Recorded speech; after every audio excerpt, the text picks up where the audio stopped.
Bismillah, alhamdulillah, wassalatu wassalamu ala rasulillah, wa ba'd, assalamualaikum warahmatullahi wabarakatuh. Hindi tayo nakapag-live kahapon gawa ng yung final round ng mga contestant ng ating mga kapatid na marami sa kanila ay tie score. Kaya naglaban-laban sila ulit. Nandito naman tayo bilang pagpapatuloy sa ating naumpisahan na patungkol sa kamatayan. Ang mababanggit naman natin ngayon ay kapag nagkahiwalay ang kaluluwa at saka ang katawan, saan na mapupunta ang kaluluwa? Saan mapupunta ang kaluluwa? Bakit natin ito binabanggit mga kapatid? Para maunawaan natin mabuti, makuha natin mabuti ang tama at hindi haka-haka yung mga nasasagap natin na mga katuruan. Lalong-lalo na sa tinatawag na ilmul ghaib. Saan napupunta ang kaluluwa? Dalawa lang mga kapatid. Kaluluwa ng taong mananampalataya at saka kaluluwa ng taong hindi mananampalataya. Kaluluwa ng taong mabuti, kaluluwa ng taong masama. So itong kaluluwa ng taong mananampalataya, kapag nagkahiwalay na yan sila, kapag naghiwalay na ang kaluluwa at saka ang katawan ng tao, napakabango yung kaluluwa ng taong mananampalataya. Yung taong mananampalataya ay sobrang bango. Itong kaluluwa mga kapatid ay kukunin ng mga anghel. Alam natin na babalutin nila ng kafan na may kasamang pabango. Dagdag dito, yung kaluluwa ay napakabango. Kukunin ng mga anghel at dadalhin na nila sa taas. Dadalhin ng mga anghel sa taas. Hindi lamang isang anghel, kundi ang pinag-usapan dito ay mga anghel. Dadalhin nila sa taas. At sa bawat mga anghel na madadaanan ng kaluluwa na ito, ay magsasabi sila. Sa taas, bawat madadaanan niya ay magsasabi sila. Ano ang sasabihin nila? Sabi nila, ma hadha ar-ruhu at-tayyib. Sabi ng mga anghel na nadaanan ito. Ano itong kaluluwa na ito na pinakadalisay, pinakamalinis, pinakamabango? Sino itong kaluluwa na ito na tayyib, dalisay, maganda, mabango? Magsasabi yung mga anghel, fayakuluna fulano ibn fulan, fulano ibn fulan, bi ahsani asma'ihi allati kanat yusammawnahu biha fid dunya. Sasabihin ng mga anghel, fayakulun, sasabihin nila, fulano ibn fulan. Siya si fulan na anak ni fulan.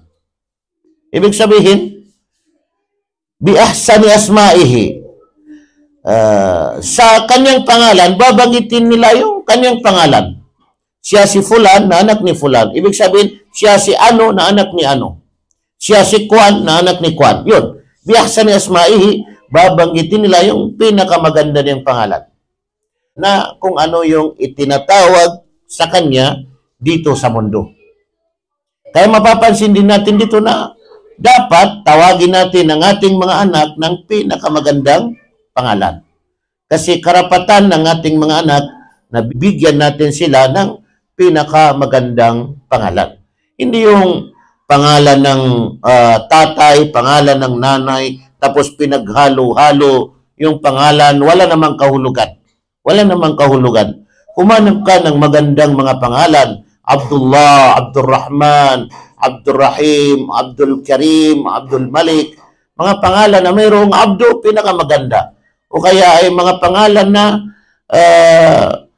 mahumida wa ubida. Yung mahumida, yung mayroon siyang mga pagpupuri sa Allah. Muhammad, Ahmad, Hamdan, Hamid, Mahmud. Yan ay magandang mga pangalan. O kaya ay mga pangalan ng mga propeta, maganda yun. O kahit anong mga pangalan ng mga mabubuting tao o mga pangalan na mayroong kahulugan, mayroong mga magagandang mga kahulugan. Yun. Tatawagin nila sa kanyang pangalan, siya si ano na anak ni ano. Kung ano yung itinatawag sa kanya na pangalan dito sa mundo. Dahil dito ay dadalhin na yan at makakarating na doon sa Samaid Dunya, sa unang langit, sa Samaid Dunya. At pagdating niya sa Samaid Dunya, ay mabubuksan na yung unang langit, unang kalangitan, bubuksan na kasi ipagpapatuloy ito. Ngayon, pag nabuksan na yan ay yung mga anghel naman doon sa unang langit ay sasama sila sa paghatid doon sa susunod na antas ng langit. Pataas ng pataas. Unang antas, pangalawang antas. Yung sa unang antas ay susunod doon sa paghatid sa kanya doon sa pangalawang antas. Ganong katindi na sasamahan ng mga anghel doon sa mga kalangitan. At pagdating naman doon sa pangalawang antas, mabubuksan naman at sasama naman sa paghatid sa kanya ang mga anghel sa pangalawang antas, papunta naman sa susunod na antas, pangatlong antas. Hanggang sa ito ay makarating na sa ikapitong antas. Yan. Makarating na yung kaluluwa sa ikapitong antas. At kapag nakarating na ito sa ikapitong antas, ay magsasabi na ang Allah subhanahu wa ta'ala. Sasabihin ng Allah, mag-order ang Allah, sabi niya, uktubu kitaba abdi fi illiyin. Isulat ninyo o ilagay ninyo, itala ninyo ang talaan ng aking alipin doon sa illiyin. Illiyin. Yan. Ibig sabihin, yung kaluluwa ay itatala na doon sa illiyin. Saan banda itong illiyin? Sa ikapitong antas. Na makikita natin sa paliwanag na fis sama'is sabi'a tahtal arsh. Sa ikapitong antas ng langit na nasa ibaba ng arsh. Nasa ibaba ng arsh ng Allah subhanahu wa ta'ala. Yan yung illiyin. Doon itatala yung kaluluwa ng taong mananampalataya.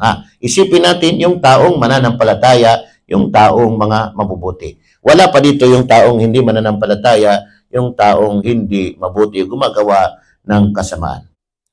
Sinabi ng Allah subhanahu wa ta'ala sa banal na Quran, bilang dagdag sa ating kaalaman, sabi niya, Kalla inna kitabal abrari lafi illiyin.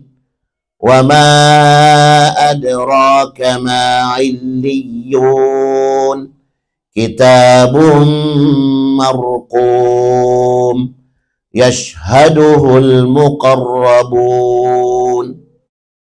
Kalla, tunay na mangyayari. Sabi ng Allah subhanahu wa ta'ala. Hindi katulad ng inaakala nila na wala lang. Tunay na mangyayari, sabi ng Allah. Kalla, inna kitab al-abrari, nakatotohanan na ang talaan ng mga taong abrar, mga taong mga mabubuti, mga mananampalataya, la fi illiyin, ay nasa illiyin. Itatala doon sa illiyin. Saan yung illiyin? Sa ikapitong antas ng langit, tahtal arsh, sa baba ng arsh.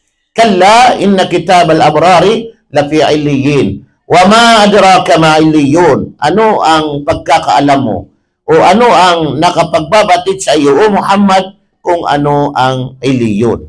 Sabi ng Allah subhanahu wa ta'ala, Kitabun marqum, yashhaduhul muqarrabun. Talaan na marqum. Ibig sabihin ng marqum ay silyado na. Silyado na yan. Maktum. Nakasilyado na. Ibig sabihin ay parang katulad ng paliwanag nito na itatala na, isusulat na parang pagsulat ng number sa damit na alam at hindi na siya matatanggal, hindi na mabubura. So, alam na alam ng mga anghel. So, nakasilyado na yan siya. Yan yung ano niya, markum, ibig sabihin maktum. Ibig sabihin nakasilyado, number, nakaregister na siya. Bawat kaluluwa mapupunta doon, nakaregister na siya. Nakasilyado na siya. Kitabum markum, yashhaduhul muqarrabun. binabantayan o nawiwitnessan, nagsasaksi ang mga anghel na mga mukarrabun. Ano itong mga mukarrabun? Itong mga anghel na mga malalapit sa Allah subhanahu wa ta'ala. Biruin natin yung kaluluwa ng taong mananampalataya ay nawiwitnessan o binabantayan ng mga anghel na mga malalapit sa Allah subhanahu wa ta'ala. Napaka-special. Kapag naitala na siya, ay ibig sabihin mag-order na ang Allah subhanahu wa ta'ala na ibababa na dito sa lupa yung kaluluwa ng tao na yon na mananampalataya. So alhamdulillah, ang importante unti-unti at makukuha natin yung tamang pangyayari sa ating kamatayan at ang ating ibig sabihin ay kaluluwa kung saan ito mapupunta. Yun yung nabanggit natin ay kaluluwa ng taong mananampalataya. Nakakalungkot at nakakatalagang bagabag sa ating kalooban kapag ang mababanggit natin, inshallah, sa mga susunod na panahon ay ang tungkol naman sa kaluluwa ng taong hindi mananampalataya o kaya ay mga taong mga gumagawa ng kasamaan. So hanggang dito na lamang. Assalamualaikum warahmatullahi wabarakatuh.